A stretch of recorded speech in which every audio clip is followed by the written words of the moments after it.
प्रसारित करीत आहोत शैक्षणिक कार्यक्रम खुलं आकाश. आज आपण ऐकणार आहोत प्राचीन भारतीय भाषा आणि त्यांचा इतिहास या मालिकेचा भाग 4. तज्ज्ञ संवादक भुजंगराव बोबडे, सादर करते ज्ञानेश्वर बोबडे. बालमित्रांनो नमस्कार. स्वागत आहे तुमचं खुलं आकाश या शैक्षणिक कार्यक्रमात. बालमित्रांनो, प्राचीन भारतीय भाषा आणि त्यांचा इतिहास या मालिकेत आपण वेगवेगळ्या भाषांचा अभ्यास करतच आहोत.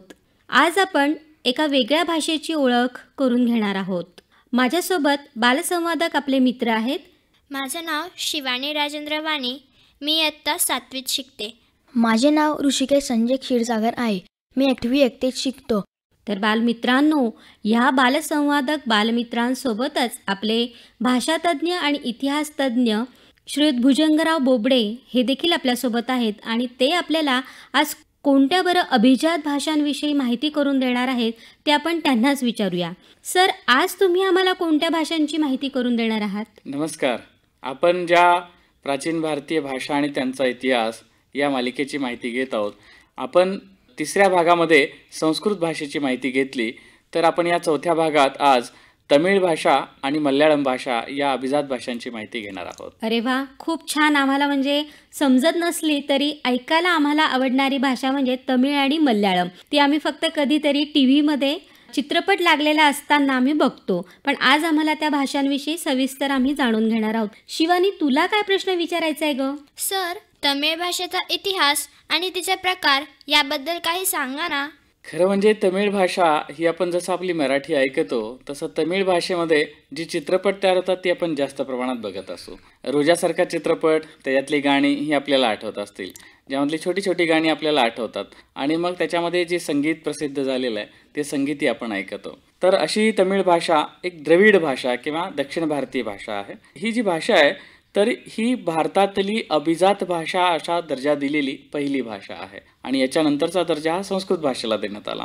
तर पहिला मान ज्या तमिळ भाषेला मिळाला तर ती भाषा साधारणतः 6.5 कोटी भारतीय लोक आज आपल्या इथे बोलतात आणि तत्कालीन तमिळ भाषेत समृद्धता आणण्यासाठी तमिळ साहित्यिकांनी फार मोठं योगदान दिलेलं आहे. मागील भागात जसं आपण सांगितलं की कुठली भाषा अभिजात ही कशावरून ठरवायची, तर साधारणतः जिचा इतिहास 1,500 ते 2,000 वर्षापूर्वीचा आहे आणि जिच्यात साहित्याची प्रचंड विपुलता आहे त्याच भाषेला अभिजात भाषा असा दर्जा मिळतो. तर त्या दृष्टीने विचार केला तर तमिळ भाषा ही साहित्य निर्मिती ती फार मोठी आहे. भाषाशास्त्रज्ञ बद्रीराजू कृष्णमूर्ती म्हणतात की एक द्रविड भाषा म्हणून तमिळ एक आद्य भाषा किंवा आद्य द्रविड भाषेपासून विकसित झाली आहे आणि या भाषेचा विकास करण्यासाठी पांड्य राज्यांनी फार मोठं प्रोत्साहन दिलेलं होतं. तमिळ संगम साहित्य ही याच्यासाठी प्रसिद्ध मानली जातात. त्यामुळं तमिळ भाषा निर्मितीचा कालखंड हा इसवी पूर्व 2ऱ्या ते 3ऱ्या शतकापासून असावा असं सर्व संशोधकांचं मत आहे. सर, मी असे ऐकले आहे की तमिळ भाषेला अभिजात भाषेचा दर्जा मिळाला आहे. त्याबद्दल काही सांगाल का? छान प्रश्न विचारला. मागच्या प्रश्नाशी जोडूनच याचं उत्तर आपल्याला देता येईल. मी जसं सांगितलं की अभिजात भाषा कशाला म्हणायची आणि तमिळ भाषेला का अभिजात भाषेचा दर्जा मिळाला हे आपण सांगितलं. तामिळनाडू, पुदुचेरी म्हणजेच पाँडिचेरी आणि अंदमान निकोबार इथल्या राजभाषेचा दर्जा हा तमिळ भाषेला आहे.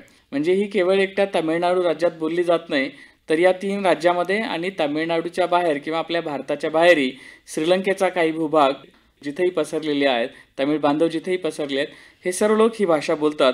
तर साधारणतः भारतामध्ये 5.5 कोटी लोक आणि भारताच्या बाहेर साधारणतः 1 कोटी लोक असे 6.5 कोटी लोक ही भाषा बोलतात. महत्त्वाचे म्हणजे तामिळ भाषेला श्रीलंका, उत्तर पूर्व, दक्षिण, पश्चिम, मध्य भारताची जी वेगवेगळी बेटं आहेत या बेटांवरती ही भाषा बोलली जाते. आपण तमिळच्या बाबतीमध्ये दुसरं असं सांगू शकतो की जास्तीत जास्त साहित्याची निर्मिती जी प्राचीन ताडपत्र ग्रंथ, जेव्हा आपल्या देशात कागद नव्हता तेव्हा ताडाच्या झाडाच्या पानांवर ग्रंथांचं लेखन व्हायचं. तर इसवी सनाच्या साधारणतः 3ऱ्या-4थ्या शतकापासून ते 11व्या-12व्या शतकापर्यंत विपुल प्रमाणात हे साहित्य निर्माण झालं. म्हणून तमिळ भाषेला हा अभिजात भाषेचा दर्जा देण्यात आलेला आहे. फार छान सांगितलं सर. सर, जसे वेद, उपनिषद ही संस्कृतमधील प्राचीन साहित्य आहेत, तसे तामिळमध्येही काही प्राचीन साहित्य आहेत का? हो, नक्कीच. खरं म्हणजे तमिळ ही द्रविडी भाषांमधील सर्वात प्राचीन आणि समृद्ध भाषा आहे. तमिळ साहित्य अत्यंत समृद्ध आहे. त्याला एक दीर्घकालीन परंपरा आहे. विवेचनाच्या सोयीसाठी किंवा आपण ज्याला वर्गीकरण म्हणतो त्याच्या सोयीसाठी याचं वर्गीकरण 3 भागात करण्यात येतं. एक प्राचीन साहित्य, मध्ययुगीन साहित्य आणि आधुनिक साहित्य.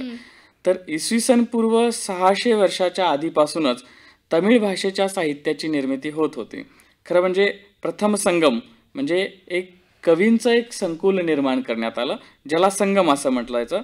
ज्याला तमिळ भाषेमध्ये तलैचंगम असा शब्द प्रयोग त्याला केला जातो, ज्याला प्रथम संगम या नावाने ओळखलं जातं. आणि याची स्थापना इसवी सन पूर्व 600 मध्ये झाली. ती इसवी सन पूर्व 400 पर्यंत ते कार्यरत होते. आणि त्यांनी तोलक्कापियम नावाचा पहिला तामिळमधला व्याकरण ग्रंथ निर्माण केला. म्हणजे ही भाषा कशी लिहिली जावी किंवा कशी प्रकट केली जावी, त्याचं जे व्याकरण आहे, बोली भाषेचं व्याकरण, हे व्याकरण त्यांनी तयार केलं. आणि मग त्या व्याकरणामध्ये किंवा त्या साहित्यामध्ये तत्कालीन तमिळ समाज जो होता, तर त्या समाजाचं एकूणच जीवन कसं होतं, त्यांचे आचार विचार काय होते, त्यांची संस्कृती काय होती, याची प्रतिबिंब आज आपल्याला या साहित्यामध्ये दिसतात. आणि मग पुढच्याही कालखंडामध्ये या प्राचीनच्या हा पहिला टप्पा जो आहे, या टप्प्यामध्ये अनेक साहित्यिक पुढं याची आपली ग्रंथनिर्मिती करत राहिले.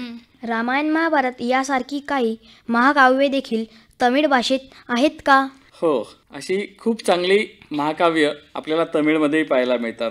शिल्पधिकारम आणि मणिमेखले हे 2 तमिळमधली महाकाव्य मानली जातात. एकामध्ये शिल्प साहित्यकृती याच्याबद्दल सांगितलेलं आहे, तर दुसरा मणिमेखला हा जो आहे, तर याच्यामध्ये काव्याची फार मोठ्या प्रमाणात निर्मिती केली आहे.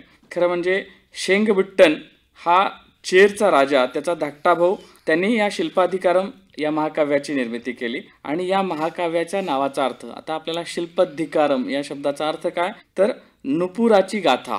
नुपूर या एका लावण्यवती स्त्रीच्या जीवनाच्या संदर्भात ही कथा सांगितली. पण शिल्पधिकारम हा जो शब्द आहे, तर त्यामध्ये त्या साहित्यामध्ये त्या कालखंडातील जी शिल्प आणि साहित्य निर्मिती होत होती त्याच्याबद्दल माहिती त्यांनी दिलेली आहे. दुसरं महाकाव्य मणिमेखले हे शित्तले शात्तणार या कवीनं लिहिलेलं आहे. आणि ज्याच्यामध्ये मणिमेखले नावाची एक स्त्री आणि एका संन्यस्त व्यक्ती त्यांच्या जीवनाची ही कथा आहे. ती कोवलम या शिल्पधिकारमच्या नायकाची कन्या होती. म्हणजे जसं आपल्याकडं महाभारत आणि रामायण हे एकमेकाशी जोडून आहेत, आपण म्हणतो की याच्यातली काही पात्र तिकडच्या याच्यामध्ये नंतर येतात किंवा त्यांचा पुनर्जन्म होतो, तर त्या पद्धतीनंच या शिल्पधिकारमच्या नायकाची कन्या ही या मणिमेखले काव्याची नायिका आहे. शात्तणार हा एक बौद्धधर्मी कवी होता आणि त्यांनी आपल्या या मणिमेखले काव्यामध्ये बौद्ध धर्माची तत्व देखील अत्यंत विस्तृतपणानं मांडली आहेत. खरं म्हणजे केवळ मणिमेखले किंवा हा शिल्पाधिकारम ही 2च काव्य नाही, तर संगम कालखंडामध्ये म्हणजे एकूण जे 3 कालखंड आहेत, जसं आपण पहिल्या कालखंडाची माहिती मागच्या प्रश्नाच्या उत्तरात बघितली, तसं इसवी सन पूर्व 400 ते 200 पर्यंत दुसरा संगम काळ आणि इसवी सन पूर्व 200 ते त्याच्या पुढचा कालखंड, या काळामध्ये परत 2 संगम कालखंड झाले. आणि या काळामध्ये अक्कम आणि पुरम अशा पद्धतीच्या साहित्याची निर्मिती झाली. आता आपल्याला मराठीमध्ये भावगीतं माहीत आहेत, वीरगीतं माहीत आहेत, पण तशी तमिळमध्ये ही अक्कम आणि पुरम, अक्कम म्हणजे आदर्श प्रेम ज्याला म्हणू, आणि पुरम म्हणजे युद्ध, तर अशा 2 वेगळ्या प्रसंगांची निर्मिती ज्या साहित्यात झाली, तर अशी अक्कम आणि पुरम ही 2 साहित्य निर्मिती त्या काळामध्ये झालेली होती. आधुनिक काळात तमिळ भाषेत लेखन करणारे काही महान लेखक आणि कवी यांच्याबद्दलही काही सांगाल? हो, आपण प्राचीन संगम साहित्याबद्दलची माहिती घेत होतो. याचा पुढचा टप्पा म्हणजे भक्तिपर साहित्याची फार मोठ्या प्रमाणात तमिळमध्ये निर्मिती झाली. तिरुज्ञान संबंधम, तिरुणावक्करम, सुंदरर आणि मणिवक्क वाचनगर ही तमिळमधली 4 महान कवी होती. खरं म्हणजे ही नावं आपल्याला माहीत नसल्यामुळे त्यांचं उच्चारण आपल्याला फार अवघड वाटतं, परंतु तिरुवल्लूर किंवा तिरुकुल्लूर असं ज्यांचा उल्लेख येतो, तर ही साहित्य निर्मिती त्या काळात मोठ्या प्रमाणामध्ये झाली. आणि आधुनिक कालखंडामध्ये स्थलपुराणम निर्माण झाली. म्हणजे एखाद्या विशिष्ट ठिकाणाची माहिती, महाकाव्य त्याच्या संदर्भातलं जे निर्माण होतं, अशी स्थलपुराणं निर्माण झाली. आणि याच्यामध्ये रामलिंग स्वामी मगळ, वेदनायकम पिळ्ळे, कृष्ण पिळ्ळे ही कवी होती. त्याचबरोबर मुरुगदास स्वामी, दंडपाणी स्वामी, सुब्रमण्यम भारती या कवींनी या कालखंडामध्ये ही साहित्याची निर्मिती मोठ्या प्रमाणामध्ये केली. आधुनिक कालखंडाचा आपण जर पुढचा विचार केला, तर या आधुनिक कालखंडामध्ये प्राध्यापक Vishwanath Seshadrinathan, P N. Appuswamy, E T. Rajeshwari, doctor Subbu Reddiar यांनी साहित्याची मोठ्या प्रमाणात निर्मिती केली. आणि ज्याला आपण समीक्षक असं म्हणतो, साहित्यामध्ये समीक्षा हा जो एक प्रकार आहे, तर तमिळ साहित्यामध्ये डॉक्टर टी. षण्मुगम, तुरण आणि डॉक्टर श्रीनिवासन यांना फार मोठं समीक्षक असं मानलं जातं. एम. सदाशिवन, के. अप्पादुराई आणि कन्हैया पेळ्ळे प्रभृती यांनी देखील साहित्याची मोठ्या प्रमाणात त्या कालखंडात निर्मिती केली. काव्य, कथा, समीक्षा हा फार मोठा साहित्याचा पट या तमिळ साहित्यामध्ये आपल्याला दिसून येतं. आपण याच्यामध्ये जगन्नाथन, वाणीदासन यांची नावं बघू शकतो आणि एकूणच कल्याण सुंदरम आणि स्वामी विकलानंद यांनी तमिळमध्ये जे साहित्याचं लिखाण केलं आहे तर यांचं फार मोठं योगदान त्याच्यामध्ये आपल्याला दिसून येतं. आम्हाला जर तमिळ शिकायची असेल तर काही शब्द सांगा ना, म्हणजे मजा येईल. मराठीमध्ये आपण साधी जे शब्द बोलतो, सहज रीतीनं आपण जे बोलतो, अशा शब्दांचा जर विचार केला तर आपण कोणालाही पहिल्यांदा भेटल्यानंतर आपण नमस्कार म्हणतो. तर वन्नकम म्हणजे नमस्कार असा शब्दप्रयोग आपल्याला करता येतो. तू, नी, ए, एखाद्याला ए असं सांगायचं असेल तर वा, आणि यावे, वारुंगळ, शुभप्रभात म्हणायचं असेल तर काले वन्नकम, शुभसंध्या म्हणायचं असेल तर माले वन्नकम, स्वागतम म्हणायचं असेल तर नलवरवू, धन्यवाद म्हणायचं असेल तर नंड्री. दुसरी गोष्ट, या भाषेमध्ये जे आपण छोट्या भावाला जर बोलायचं असेल तर आपण तंबी असं म्हणायचं, मोठ्या भावाला बोलायचं असेल तर अण्णन असं म्हणायचं, छोट्या बहिणीला बोलायचं असेल तर तंगे असं म्हणायचं, आणि मोठ्या बहिणीला बोलायचं असेल तर अक्का. खरं म्हणजे अक्का हा शब्द तमिळमध्येही वापरला जातो, कन्नडमध्येही वापरला जातो. आईला अम्मा असं म्हणायचं आणि हा शब्द कन्नडमध्ये बोलताना अव्वा असं म्हणायचं. बाबांना अप्पा असं म्हणायचं. आणि मी तुमचा फार आभारी आहे, तुम्ही दोघे इथं आलात, तुम्ही दोघांनी खूप छान संवाद साधला, याच्याबद्दल रोंब नंड्री, म्हणजे तुम्हा दोघांचे मी मनापासून आभारी आहे. रोम नंड्री. आभारी आहे. सर, तमिळबद्दल आपण खूप चांगली माहिती आम्हाला दिली. पण मल्याळम आणि तमिळ ह्या भाषांमध्ये काही साम्य आहे की या भाषा पूर्णपणे वेगवेगळ्या भाषा आहेत? चांगला प्रश्न विचारला तुम्ही. खरं म्हणजे तमिळ भाषा ही तामिळनाडूमध्ये, त्याचबरोबर भारताच्या काही बेटांवरती आणि श्रीलंकेमध्ये आपले तमिळ बांधव ही भाषा बोलतात. परंतु मल्याळम ही भाषा केरळ या राज्याची भाषा असून त्याच केरळसोबतच ही भाषा जी आहे तर ती जे केरळी बांधव भारताच्या बाहेर राहतात हे लोक ही भाषा बोलतात. आणि मल्याळम ही जी भाषा आहे ती तमिळ, कन्नड आणि तेलुगू या तिन्हींचा थोडा अंतर्भाव असलेली ही मल्याळम भाषा आहे. आणि शब्दसंग्रहाच्या बाबतीमध्ये तसं जर बघितलं तर ती तमिळची भाषा भगिनीच आहे असं आपण म्हणू शकतो. शब्दसंग्रहात अजून महत्त्वाचं म्हणजे संस्कृत, इंग्रजी, अरबी, उर्दू, हिंदी, पोर्तुगीज, फ्रेंच या सर्व भाषांचा आज मल्याळम भाषेवरती फार मोठा प्रभाव आपल्याला पडलेला दिसतो. कारण भारतामध्ये प्रवेश करण्यासाठी भूमार्गाने जर प्रवेश करायचा असेल तर गुजरात किंवा पंजाबकडचा जो भाग होता तिथून भूमार्गाने प्रवेश व्हायचा. परंतु जे लोक समुद्रमार्गाने भारतामध्ये आले ते विशेष करून केरळच्या भागातून आपल्याकडे आले. त्यामुळं येणाऱ्या या प्रवाशांसोबतच त्यांच्या भाषांचा प्रभाव या मल्याळम भाषेवरती पडलेलाच आपल्याला दिसून येतो. सर, मल्याळम भाषा लिहायची कशी? तिची लिपी कोणती मग? चांगला प्रश्न विचारलास. प्राचीन काळी केरळवरती छोट्या सरदारांचं राज्य चालायचं आणि हे राजे त्या तिथल्या भाषांना आणि लिपींना उत्तेजन द्यायचे किंवा त्याला पाठिंबा द्यायचे. आता खरं म्हणजे मनी प्रवाळम नावाची मल्याळमसारखीच एक भाषा आहे. या भाषेचाच एक भाग म्हणजे मल्याळमचाच एक भाग म्हणजे मनी प्रवाळम असं आपल्याला म्हणता येईल. आणि ही मनी प्रवाळम पुढं जाऊन ज्यामध्ये संस्कृतचा अंतर्भाव झाला आणि मग पुढं ती मल्याळम भाषा म्हणून उदयाला आली. आता ही द्रविड भाषा जी आहे ती भारतामध्ये साधारणतः 3,60,00,000 लोक साधारणतः हे बोलतात. आणि या तमिळ आणि मल्याळम यांची जी लिपी आहे ही दोन्ही जवळपास सारखी आहे. आणि मल्याळमची जी लिपी आहे तर तिला कोळे एळुत्तू, आर्य एळुत्तू, वट्टे एळुत्तू हा तिसरा त्याचा अजून एक प्रकार. म्हणजे आपण मराठी लिहिताना देवनागरीचा जसा वापर करतो तसं ही मल्याळम लिहित असताना ही वट्टे एळुत्तू, कोळे एळुत्तू आणि आर्य एळत्तू या 3 लिपींचा वापर होतो. इंग्रजीमध्ये आपण स्मॉल, कॅपिटल आणि पुन्हा इतर तिसरी आणि चौथी लिपी वापरतो. तसं या 3 लिपींमध्ये ही तमिळ आणि मल्याळम भाषा आपल्याला लिहिता येते. खरं म्हणजे ताम्रपट, शिलालेख आणि हस्तलिखितं जर आपण बघितली तर तमिळ ग्रंथ आणि मल्याळम ग्रंथ याच्यातलं साधर्म्य आपल्याला दिसतं. परंतु मल्याळमच्या विशेष संदर्भामध्ये चेर आणि पांड्य राजे आणि पल्लव आणि चोल राजे यांनी वट्टेळुत्तू आणि कोळेळुत्तू या 2 लिपींमध्ये जास्त लिखाण केलेलं आहे. आपल्याला आज माहीत आहे की प्रसिद्ध मंदिरं जी आहेत भारतातली तर त्याच्यामध्ये बृहदेश्वराचं मंदिर असेल किंवा केरळपासून ओरिसापर्यंतची जी मंदिरं आपल्याला दिसतात तर ही मंदिरं ह्या चेर, चोल आणि पांड्य राजांच्या राजवटीत निर्माण झाली आहेत. तर या राजांनी या लिपींना प्रोत्साहन दिलं आणि ही वट्टेळुत्तू ही लिपी आता सर्वात जास्त प्रमाणामध्ये मल्याळम लिहिण्यासाठी वापरली जाते. अरे वा. सर, मल्याळम भाषेतील प्रसिद्ध ग्रंथ कोणते आहेत तेही सांगा ना. खरंच आपण जर एकूण साहित्यकृती मल्याळममधल्या जर बघितल्या, त्यांचा नीट अभ्यास केला, तर जसं आपल्याला मराठीमध्ये किंवा संस्कृतमध्ये आपण रामायण महाभारतांसारखा विचार करतो, त्या पद्धतीनं मल्याळम साहित्य देखील 1ल्या शतकापासून ते 15व्या शतकापर्यंत वेगळ्या कालखंडामध्ये विभागला जातो.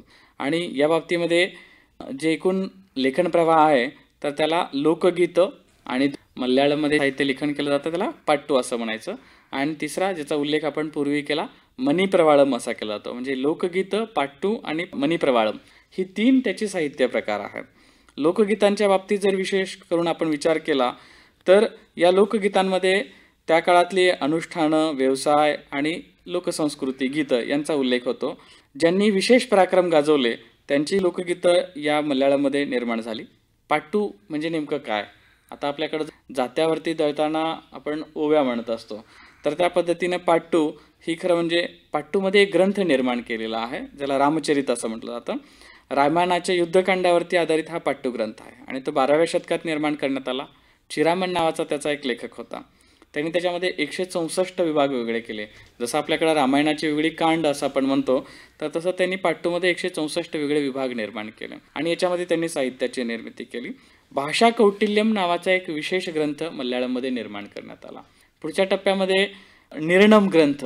पण आता आपल्याकडं आपण पुढं ज्या पद्धतीनं भागवत निर्माण झालं आणि एकूणच 15व्या शतकाच्या नंतर आपल्याकडे जी साहित्य निर्मिती झाली, मनाचे श्लोक, दासबोध, त्या पद्धतीनं तिकडं ही दररोजच्या जगण्यामध्ये आपणाला कुठल्या याचा अंगीकार करायला पाहिजे, रोजचं आपलं नीती कुठली असली पाहिजे जगण्यातली, याच्यावरती हे निर्णम ग्रंथ निर्माण झाले. आणि मग पाट्टूच्या बरोबरीनंच मणिप्रवाळम नावाची एक साहित्यिक चळवळ या मल्याळम भाषेमध्ये अस्तित्वात आली, ज्याच्यामध्ये त्यांनी विविध ग्रंथ संपदा निर्माण केली. खरं म्हणजे याची पुढची जी वैशिष्ट्ये आहेत तर ती म्हणजे एकूणच मल्याळम साहित्य तमिळप्रमाणेच समृद्ध होत गेलं. परंतु तमिळ ही प्राचीन कालखंडात अधिक समृद्ध होती, परंतु मल्याळम ही मध्ययुगीन कालखंडामध्ये अधिक समृद्ध झालेली आपल्याला दिसून येते. सर, या भाषेत काही काव्य पण लिहिलेली आहेत का? हो, काव्ये लिहिलेली आहेत आणि या काव्यामध्ये फार इंटरेस्टिंग विषय आहेत. वैशेषिक तंत्रम नावाचा एक काव्याचा प्रकार या मणिप्रवाळमच्या पुढच्या टप्प्यामध्ये दिसून येतो. आणि ही वैशेषिक तंत्रम म्हणजे जसं आपल्याकडं आपण जादूटोणा करतो, काला जादू असा आपल्याकडं आपण म्हणतो, तर तशी ही वैशेषिक तंत्रम मध्ये या पद्धतीची ग्रंथ निर्मिती झाली. म्हणजे काव्यामधनं एखादा जादूटोणा त्यांनी सांगितलेला आहे. आपल्याला असं वाटतं की काय कोणीतरी एखादी कविता वाचतंय, पण ती कविता नसेल, त्याच्यात कुठली तरी जादू किंवा काहीतरी वेगळं त्यांनी सांगितलेलं असेल. आणि सुरुवातीला जी मल्याळममध्ये साहित्य निर्मिती झाली त्याच्यात त्यांनी चंपू काव्य असं त्याला शब्दप्रयोग केला आहे. चंपू काव्य निर्माण झाली आणि याच्यामध्ये उन्नीनय चरितम, उन्नीन चरितम आणि उन्नीनियाटी चरितम या नावाची काव्य निर्माण झाली. वेगळ्या संस्कृत वृत्तांमध्ये साधारणतः प्रारंभीच्या मणिप्रवाळ शैलीत 292 श्लोकांचं पद्यरत्नम नावाचं एक काव्य त्यांनी निर्माण केलं. आणि याच्या पुढच्या कालखंडामध्ये लक्ष्मीदासानं या मल्याळम भाषेमध्ये शुक संदेश आणि त्यानंतर उन्नीनू नीलू संदेश नावाची 2 काव्य निर्मिती केली. ही संदेश काव्य होती. आपल्याकडं जसं आपण एखादं काव्य सांगतो, परंतु ते काव्य आपण एखाद्याचं फक्त वर्णन करतो. इथं त्यांनी एक संदेश, एक मेसेज पुढच्या समाजापर्यंत जाण्यासाठी जे काव्य निर्मिती केली त्याला संदेश काव्य असं म्हटलेलं आहे. म्हणजे चंपू काव्य आणि संदेश काव्य हे मणिप्रवाळमचीच या मल्याळमचीच पुढची निर्मिती असं आपल्याला म्हणता येते. खूप छान. सर, या भाषेतले केरळ व्यासन हे कोण होते आणि या भाषेतील साहित्यकृतीचे काही महत्त्वाचे पुरस्कार कोणते आहे बरं? खूपच महत्त्वाचा प्रश्न विचारला. खरं म्हणजे तंपुराण नावाचे एक महान कवी या मल्याळम साहित्यामध्ये होऊन गेले. तंपुराण यांनी आपलं संपूर्ण आयुष्य कवितेला वेचलेलं होतं. त्यांचं वय फक्त 49 वर्षाचं, परंतु 49 वर्षाच्या वयाच्या कारकिर्दीमध्ये त्यांनी खूप मोठं साहित्य निर्मिती केली. जसं मराठीमध्ये आपण ज्ञानेश्वरांचा उल्लेख करतो तसं त्यांनी केवळ 49 वर्ष वयाच्या आपल्या आयुष्यामध्ये संपूर्ण महाभारताचं त्यांनी मल्याळममध्ये, केवळ महाभारतच नाही, हरिवंशसुद्धा जो ग्रंथ आहे तर त्याचंही त्यांनी मल्याळममध्ये ट्रान्सलेशन केलं. आणि साधारणतः 1,25,000 श्लोकांचं भाषांतर त्यांनी केवळ 874 दिवसांमध्ये केलं. म्हणजे 2 ते 2.5 वर्षामध्ये त्यांनी संपूर्ण महाभारत 1.25 लाख श्लोकांचं त्यांनी भाषांतर केलं. म्हणून त्यांची ही श्लोकरचना खरं म्हणजे आपण 2.5 वर्षाचा माणसाचा काळ जर मोजला तर आपल्या श्वासांची संख्या जेवढी होते तर तेवढीच संख्या ही या श्लोकांची होते. म्हणून असं म्हणलं जातं की श्वासा इतक्या श्लोकांची संख्या निर्माण करणारा हा तंपुराण, ज्याला केरळ व्यास असं पदवी मिळाली, केरळ व्यासन असं त्यांना म्हणलं जातं. आणि आधुनिक कालखंडाचा जर आपण विचार केला म्हणजे या केरळ व्यासनच्या नंतर आधुनिक कालखंडामध्ये या मल्याळम भाषेमध्ये जी शंकर कुरुपन यांच्या कार्याबद्दल आणि पुढं वैलार राम यांच्या कार्याबद्दल वैलार राम वर्मा पारितोषिक नावाचं एक अत्यंत महत्त्वाचं मल्याळममधलं सर्वाधिक मानाचं पारितोषिक निर्माण करण्यात आलं. दिवंगत कवी वैलार राम वर्मा यांच्या स्मृतिप्रित्यर्थ दरवर्षी पारितोषिक देण्यात येतं. खरं म्हणजे 5 वर्ष ज्यांनी सातत्यानं उत्कृष्ट साहित्याची निर्मिती केली, ललित साहित्याची निर्मिती केली, त्यांना ते दिलेलं आहे. आणि ह्या साहित्य पुरस्कार ज्यांनाही मिळतो तर साहित्य अकादमीचा पुरस्कार त्यांना नक्कीच मिळेल असं तिथं म्हणलं जातं. आतापर्यंत ज्या साहित्यिकांना हे पुरस्कार मिळालेत तेच साहित्यिक पुढे जाऊन ज्ञानपीठ पुरस्कारांचे मानकरी झालेले आपल्याला दिसून येतात. काय मग ऋषिकेश आणि शिवानी, सरांनी जी माहिती सांगितली तमिळ आणि मल्याळम भाषेविषयी तुम्हाला नीट समजली आहे ना? हो. बालमित्रांनो, प्राचीन भारतीय भाषा आणि त्यांचा इतिहास या मालिकेतील 4थ्या भागामध्ये आपण तामिळ आणि मल्याळम भाषेचा खूप छान प्रकारे अभ्यास समजून घेतला. आता आपण 5व्या भागामध्ये पुन्हा भेटणार आहोतच एका नवीन भाषेसह. तोपर्यंत नमस्कार. नमस्कार. आपण ऐकत होतात प्राचीन भारतीय भाषा आणि त्यांचा इतिहास या मालिकेचा भाग 4. लेखनासह सहभाग भुजंगराव बोबडे, बाल संवादक शिवानी वाणी, ऋषिकेश क्षीरसागर. निवेदन वैदेही नाखरे. सादरकर्ते ज्ञानेश्वर बोबडे. ही आकाशवाणी जळगाव केंद्राची निर्मिती होती.